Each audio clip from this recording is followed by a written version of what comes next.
नमस्कार विद्यार्थी मित्रांनो. आपण आता व्होकॅब्युलरीच्या पुढच्या सेशनमध्ये जे पुढचे 8 वर्ड्स आहेत, त्याच्यासोबत प्रत्येकासोबत 1 ते 2 सिनोनिम्स आणि अँटोनिम्स आहेत.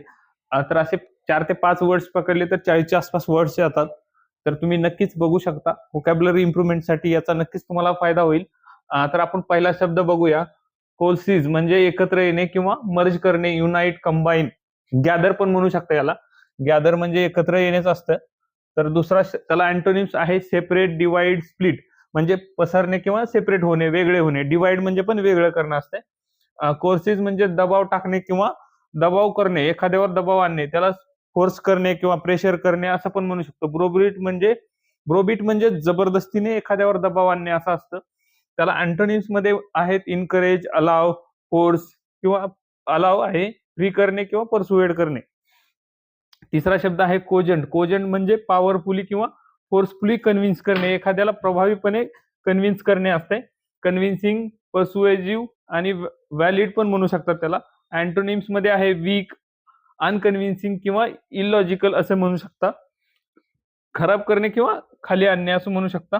कॉग्निटिव्ह म्हणजे बौद्धिक किंवा ज्ञानाशी रिलेटेड, जे जे की आपण सेरेब्रल एक बघितला होता मागं, तसाच आहे हा. मेंटल, इंटेलेक्च्युअल किंवा जीनियस किंवा सेरेब्रल एक बघितला होता मागं, तोच आहे कॉग्निटिव्ह म्हणजे, जे की ज्ञानाशी संबंधित आहे. त्यालाच अँटोनिम्स मध्ये आहे अनअवेअर, अनथिंकिंग किंवा इग्नोरंट. इग्नोरंट म्हणजे किंवा दुर्लक्ष करणे असं म्हणू शकता. पाचवा शब्द आहे कॉग्निझंट. कॉग्निझंट म्हणजे जाणीव असणे, अवेअर असणे किंवा कॉन्शियस असणे. कॉन्शियस म्हणजे अनकॉन्शियस झालं तर जागरूक नसते. अनअवेअर, ऑब्लिव्हियस किंवा अनकॉन्शियस म्हणू शकता. सहावा शब्द आहे कोहरंट. कोहरंट्स म्हणजे सुसंगत किंवा रिलेटेड, एकाशी गोष्ट दुसऱ्याशी रिलेटेड असते तसं कोहरंट म्हणू शकता. लॉजिकल, क्लिअर, त्यालाच विरुद्धार्थी आहे कन्फ्युजिंग, पझल. सातवा शब्द आहे कोल्युजन म्हणजे गुप्त कारस्थान किंवा कट म्हणू शकतं. जसं की कॉन्स्पिरसी आहे, प्लॉट आहे. प्लॉट म्हणजे पण गुप्त कारस्थान असते. त्यालाच अँटोनिम्स मध्ये आहे होनेस्टी, ओपननेस किंवा एक चांगलं व्यक्तिमत्व किंवा असं म्हणू शकता त्याला. आठवा शब्द आहे कमेन्सरेट. कमेन्सरेट म्हणजे समप्रमाणात किंवा इक्वल, इक्विव्हॅलंट. एका प्रोपोर्शन मध्ये त्याला अँटोनिम्स मध्ये आहे डिस्प्रोपोर्शनेट किंवा अनइक्वल म्हणू शकता. तर हे 8 वर्ड्स होते. आता परत एकदा मी तुम्हाला फक्त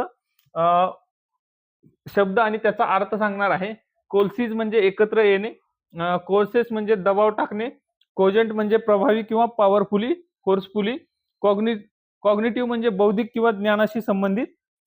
पाचवा आहे कॉग्निझंट, जाणीव असलेला, अवेअर म्हणू शकता तिथं. कोहरंट म्हणजे सुसंगत, एकमेकाशी रिलेटेड असलेलं. कोल्युजन म्हणजे कट किंवा गुप्त कट असं म्हणू शकता त्याला. कमेन्सरेट म्हणजे समप्रमाणात.